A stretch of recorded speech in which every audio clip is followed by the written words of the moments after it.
This video is proudly sponsored by myself. And if you want to help me reach my goal of 100,000 subscribers, this is a journey I've been on for 10 years now, please finally consider hitting that subscribe button. And as always, we don't do inflation here. Windows 11 Pro retail keys are still just $12.50 worldwide, also 10 years strong, and it can activate in all languages. So if you're interested, click the video description to purchase them. Imagine if you woke up one day and you discovered that you could create entire realities. Sure, there is game design with Unreal Engine, with Unity, that kind of stuff, by coding, modeling. But what I do mean is like the Matrix, like almost describing what you want to see and it is just there. I'm not talking about AI video or stuff, an actual interactive 3D world at real time. This is happening a lot faster than you think, and a matter of fact, it is already here right now. Because as of yesterday, this is Genie 3. So this is the latest breakthrough from Google DeepMind. So what is this? Is a neural network that takes a single image or a few words, if you want to have just a prompt, and it generates a fully interactive, explorable, real-time 3D world. So this sounds very far-fetched, like this is not working, but it is actually working. So this means no human-coded physics, no pre-made geometry, no game design.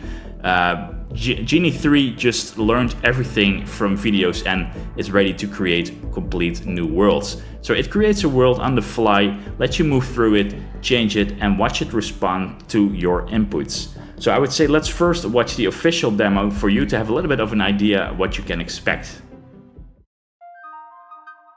What you're seeing are not games or videos. They're worlds. Each one of these is an interactive environment generated by Genie 3, a new frontier for world models.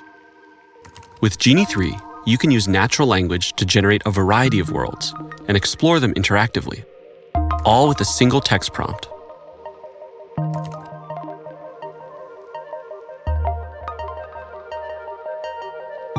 Let's see what it's like to spend some time in a world. Genie 3 has real-time interactivity, meaning that the environment reacts to your movements and actions. You're not walking through a pre-built simulation. Everything you see here is being generated live as you explore it. And Genie 3 has world memory. That's why environments like this one stay consistent. World memory even carries over into your actions. For example, when I'm painting on this wall, my actions persist. I can look away and generate other parts of the world. But when I look back, the actions I took are still there. And Genie 3 enables promptable events, so you can add new events into your world on the fly. Something like another person, or transportation, or even something totally unexpected. You can use Genie to explore real-world physics and movement, and all kinds of unique environments. You can generate worlds with distinct geographies, historical settings, fictional environments, and even other characters. We're excited to see how Genie 3 can be used for next-generation gaming and entertainment. And that's just the beginning. Worlds can help with embodied research, training robotic agents before working in the real world, or simulating dangerous scenarios for disaster preparedness and emergency training. World models can open new pathways for learning, agriculture, manufacturing, and more. We're excited to see how Genie 3's world simulation can benefit research around the world. With Genie 3, I have to say we really have to look at a very big picture we might be almost missing, but I would say the future of everything that we've seen so far is very much here already. It is just have to be refined. So at its core, Genie 3 uses a technique that sounds almost insane, but it just works. I mean, it watches millions of real-world videos, learns how the actual world behaves, and then from just a few keywords or an image, it can build a simulated version of that world, all in real time. So it doesn't just look like reality, it acts like reality. It has seen reality with all these videos. So I would say a lot of people here who watch my videos are usually not really a fan of AI, and I absolutely respect and understand that, but you can't really deny to see how fast AI has moved in just the last 24 months, the last 2 years, insane things have happened. We started with an AI that could write, that was an algorithm. Then it could chat actually, it could assist with context, memory and reasoning. Then we get the text-to-image generators, like we started with Midjourney, with DALL-E. Now, of course, we have all kinds of stable diffusion models, and we get tools that can edit photos by just describing what we want. Then a step further, very recent, but it is actually now mainstream, and that is video generation. Video generation either via a prompt or via an image to video, and it works really, really well. And almost every month a new version is being released with this insane tech. Also, something people forget a lot is voice cloning. We have now ultra-realistic existing or new voices that can speak live almost instantly with the right models. And this is really insane when you see how far an example something like 11 Labs already is. So now we are here, I would say, a step further. We have now an AI that generates a full, playable, explorable 3D world from just a prompt. That is not just some AI evolution. This is, I would say, a supernova explosion of the future we're going to meet, actually. So I would say the bigger question in this, if we are here now, where are we going to go next? What happens when we all combine these tools?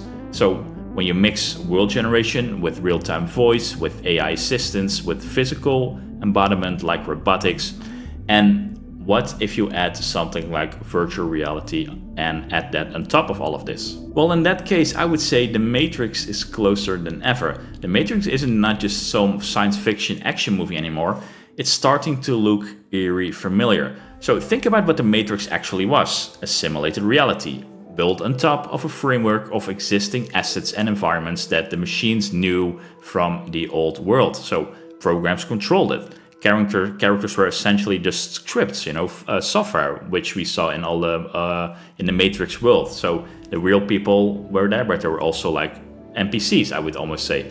The world wasn't just fixed; it was actually generated real time as well. The people inside, they believed they were real. But now look at Genie 3. It actually uses real videos to learn what the world looks like. It generates environments on the fly with actual physics because it sees on videos how the world actually behaves. So you can explore them, move through them, and even change them just like the Matrix can. So imagine what happens when this world includes characters, NPC powered by large language models. It is all here already. We're not that far from stepping into a world where every tree, every room, every person is not real, but actually feels real. And that's pretty much this scene what I do always remember from The Matrix. This isn't real. What is real? How do you define real? If you're talking about what you can feel, what you can smell, what you can taste and see, then real is simply electrical signals interpreted by your brain.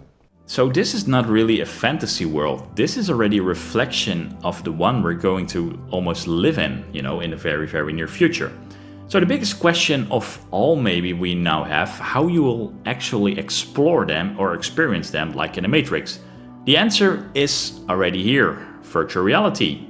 There's a headset, we can have a haptic suit, but also don't forget things like Neuralink, because a brain-computer interface is already here actually. It's not coming sooner, it's already being implemented. So Genie 3 already gives you the world very, very in the near future where we can experience something like the Matrix. VR gives you the body to walk through it, and I would say this technique combined with everything else we discussed already is just the complete package. So again, this means a real-time generated world with memory, with physics, with evolving environments, with intelligent NPCs, and in combination with VR, with haptic feedback, you've got pretty much the Matrix. And all the ingredients are there. But this time there is no need for wires in your neck or something, no giant machines feeding your body, because you can plug in, you can add a virtual reality headset, and you can choose the prompt yourself. You can choose the world yourself where you want to be in. And very soon you might choose to maybe stay there permanently, except for food and sleep. So really, really crazy times, and the future is very, very close.